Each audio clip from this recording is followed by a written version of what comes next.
Howdy, everybody. Welcome back to some more RPG horror stories. I hope you're all having a wonderful Thanksgiving. Let's jump into our first story. First story of the day is going to be by user Totem Riolu. I believe I pronounced the name correctly, and is titled Taking by the Book to the Extreme. So, years ago, I ran a TTRPG club in high school. I was the DM for all these games, except for one day when a new player asked if they could be the DM of a campaign. They had not yet played any games with us as they opted to observe that week's meet.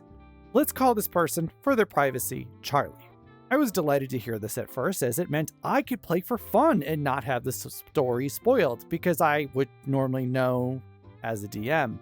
The other players were okay with this as well, so we gave him the green light. All seemed good. Come next week, I noticed Charlie is using some printed out sheets, but I don't think much of it at first. We start the encounter as we normally would, talk about our days while taking out our character sheets, dice, etc. Charlie then starts the campaign when we're all ready, narrating as we walk our way into town. Everything is normal until we reach the dungeon. Charlie tells us 2 kobolds are guarding the entrance and won't let us pass. I inform him that I'm attempting to bribe the kobolds by, quote, accidentally spilling some gold in front of them. Charlie gives a blank stare, then we call his name. He startles back and says, I can't do that. I ask why. He tells me, it doesn't say you can do that here, indicating his papers. He tells me that he was given this campaign by a friend, and his friend is a, quote, good DM. He then enters combat without giving us time to protest, saying, it just talks about the combat, not bribing them. Yikes, this is not good. Okay, DMs. It is okay to have notes or plan things out that could potentially occur, but there needs to be wiggle room for when your players do stuff. That might include derailing your planned combat. Also, I would recommend not running something made by a friend as your first campaign if you don't want to use your own written material. Get like a pre-made one from a company or something like that. They usually take the time to plan everything out and include a bunch of information, NPCs, maps, etc. And also have like potential things that could happen if the players decide to do other stuff. Be like, if players do A, do this. If they do B, do that. Like, not saying your friend writing a campaign won't be detailed enough, but if someone's selling something, usually they have it balanced out and are working to provide a solid product, where your friend might forget random things. Charlie proceeds to tell me one of the kobolds fires their crossbow at my pet cat, killing it instantly. I naturally get annoyed and ask Charlie where the attack and damage roll was. Charlie says he doesn't need to because, quote, it's a cat. A bolt would kill a cat in real life in one hit. I tell him that 1, it's a game, 2, my cat's collar is enchanted to increase its AC and saving throws. Another player at the table, let's call him Ace, pipes up after hearing us argue, informing us that he's using his ability to shield my cat and me.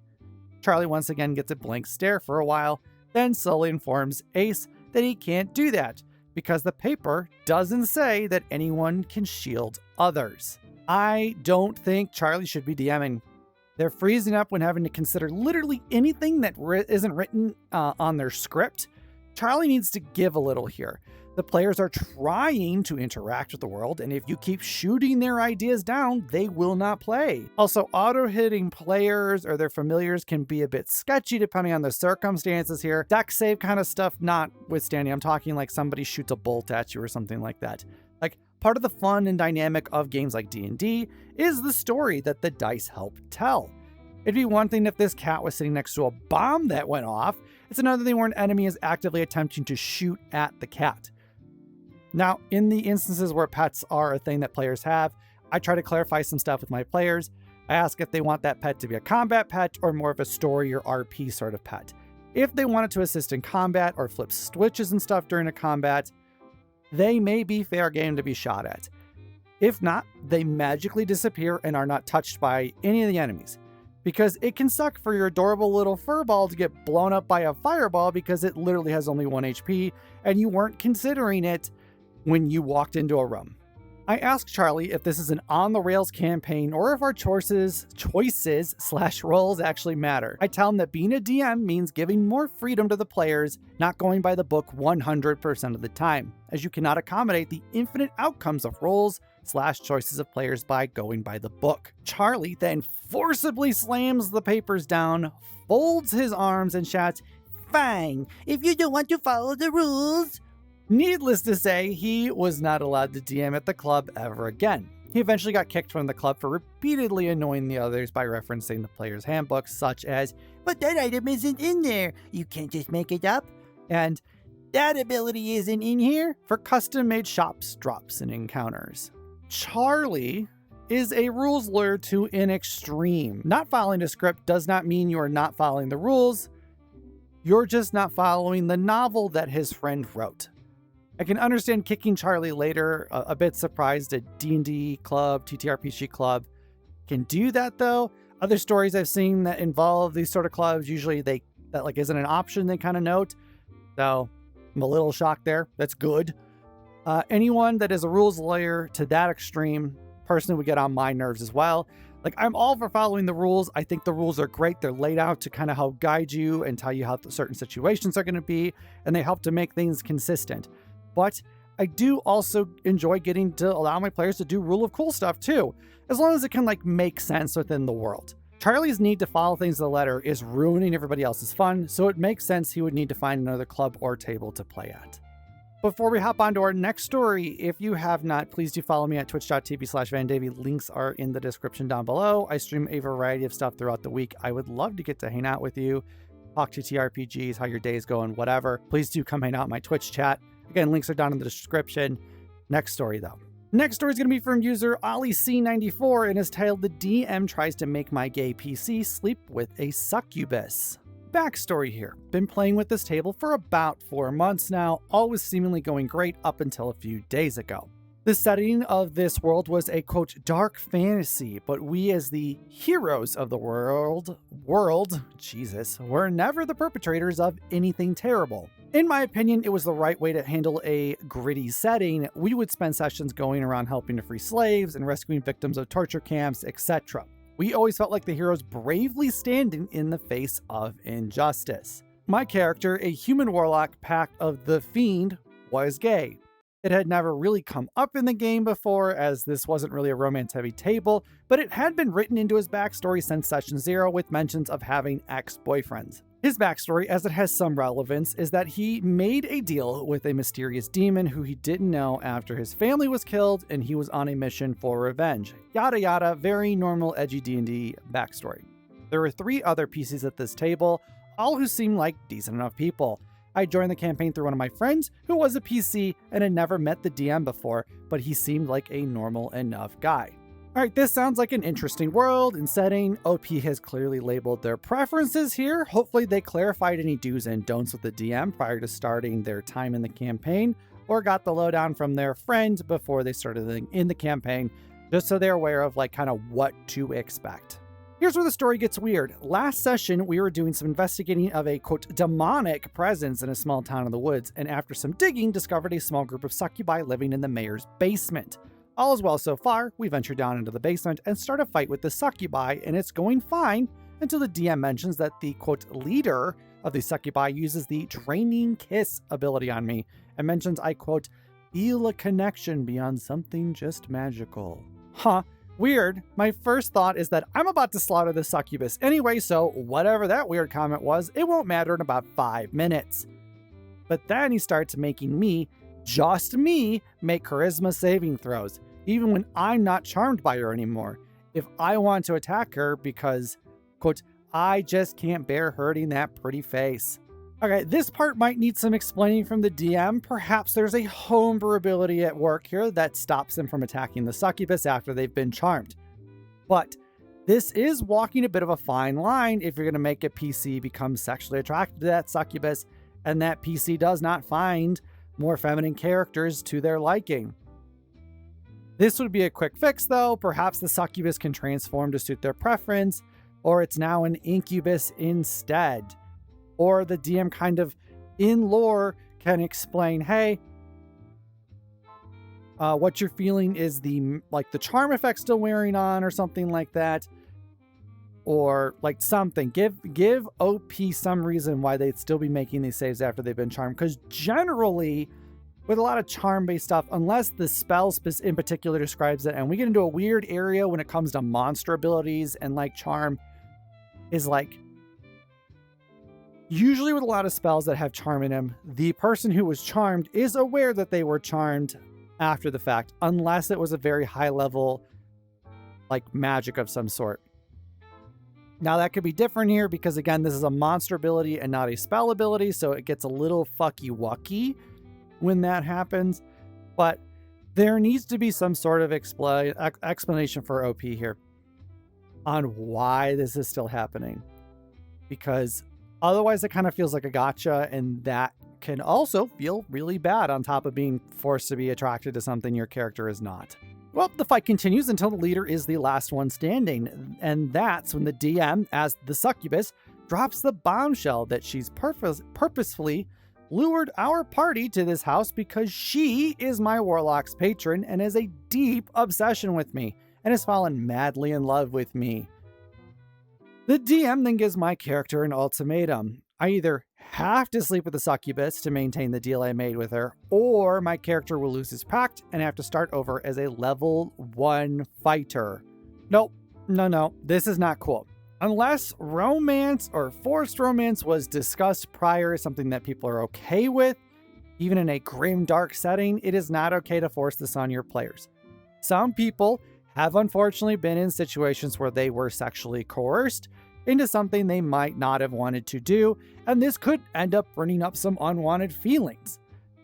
This kind of feels like the DM's pulling out their weird kink and then kind of forcing it onto the party here, but I'm not 100% sure on that just yet. The other thing that concerns me is, so they are level... Are they 5 now? What level are they? Sorry, I was backtracking through all of the wording real quick. Okay, from what I see in what was like written here, there is no mention of level, but he says he has been playing, I'm gonna assume it's a he, they have been playing with this party for 4 months. You are not level 1 after 4 months of play. If you're playing regularly. Impossible to be level, okay, not impossible, you could have a dick of a DM, but you should not be at level 1 after 4 months of play. Shouldn't even be level 3, I feel like. Regular. So, my question is, I'm going to assume that they're higher than level 1. Why is OP being punished if he refuses to uphold the pact, quote unquote, like, and loses his warlock abilities and now has to be a level 1 fighter instead of, I mean, I'm going to assume after 4 months they're at least level 5. I'm going to assume at least. You know, that's a huge drop.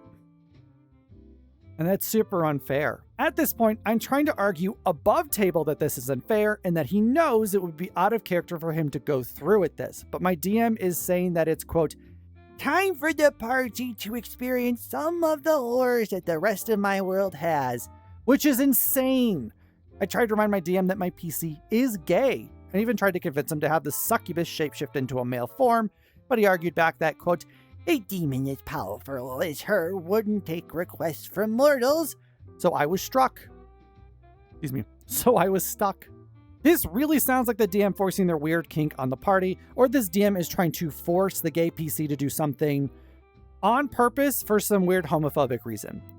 It's odd that the gay PC is the first one on the receiving end of the, quote, grim dark setting, especially because they clearly joined later than the rest of the party and have been playing for at least 4 months up until this point. Why have they not all gone through this yet? Like, everybody else should be like, oh yeah, this is part of our setting. Steve sits there and forces grimdark on us and we all get sexually assaulted by demons apparently, or some bullshit. I get the DM's point that a high-powered demon or devil wouldn't necessarily change their tune for somebody, but you also have to consider that you want to let your players have fun and not force their PC to maybe have sex with someone they wouldn't be attracted to, though you shouldn't be forcing them to have sex with somebody when they don't want to do that at all. You know? Just a little bit of common decency in there. Also, it's a very easy argument that this succubus would change to the male form if they are obsessed and in love with the warlock and want to be with them so bad. Again, this feels more like a kink being forced onto the party, or the DM is trying to be homophobic. And either way, it's not cool. If this sort of topic wasn't cleared ahead of time, don't broach it unannounced. Grimdark does not mean it has to be weird, dark, kinky sex shit.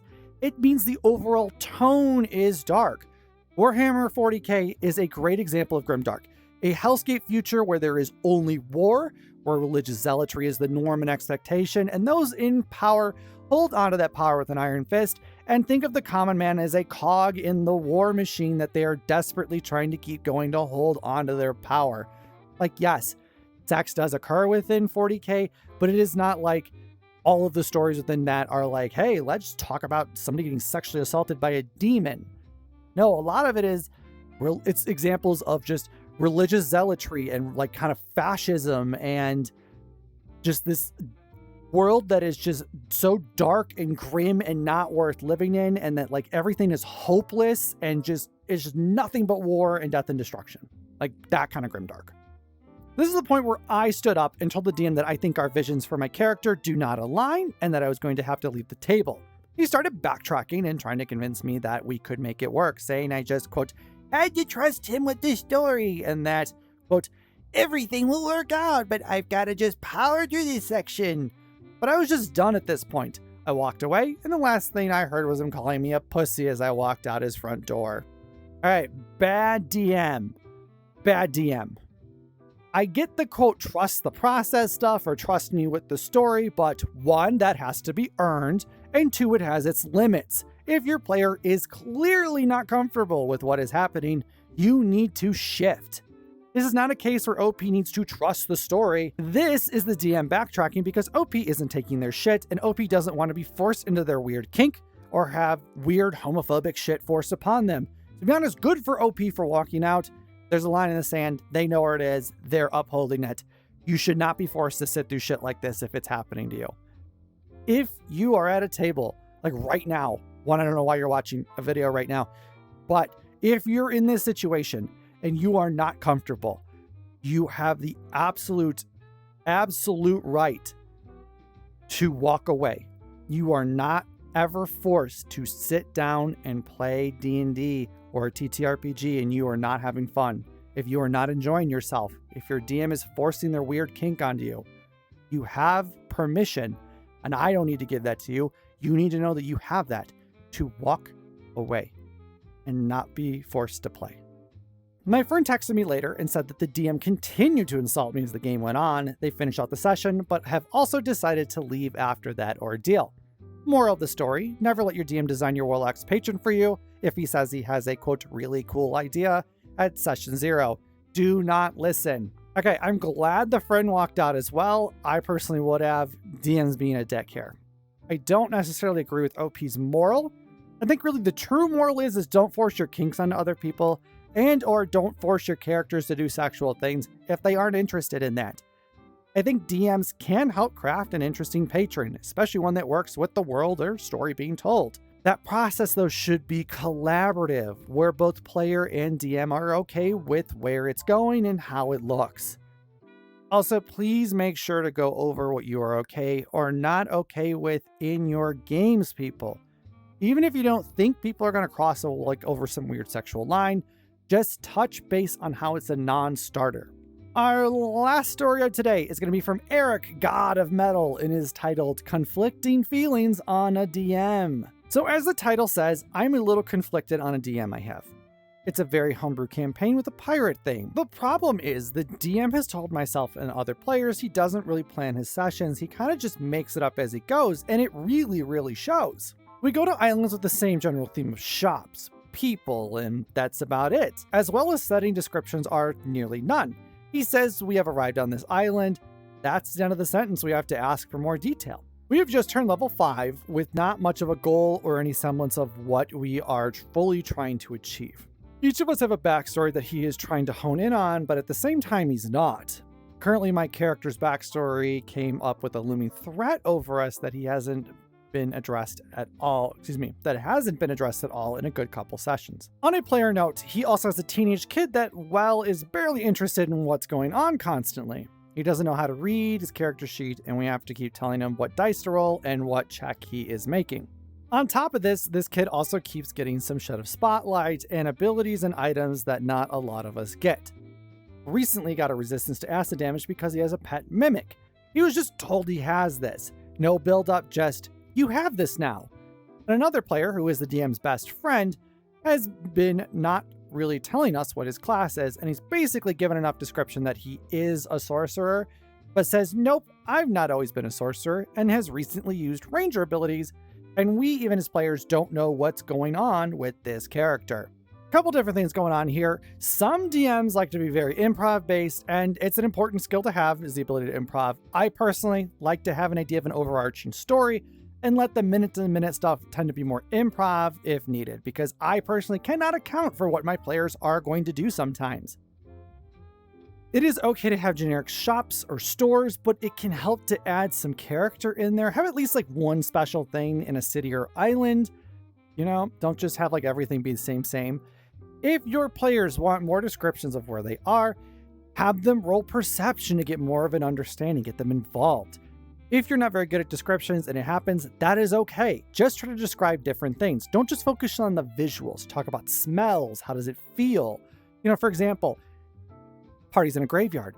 Is it cold and humid in this graveyard because it's foggy and it's nighttime? Do they feel a chill crawl up their spine like they're being watched, but they're not sure where it's coming from?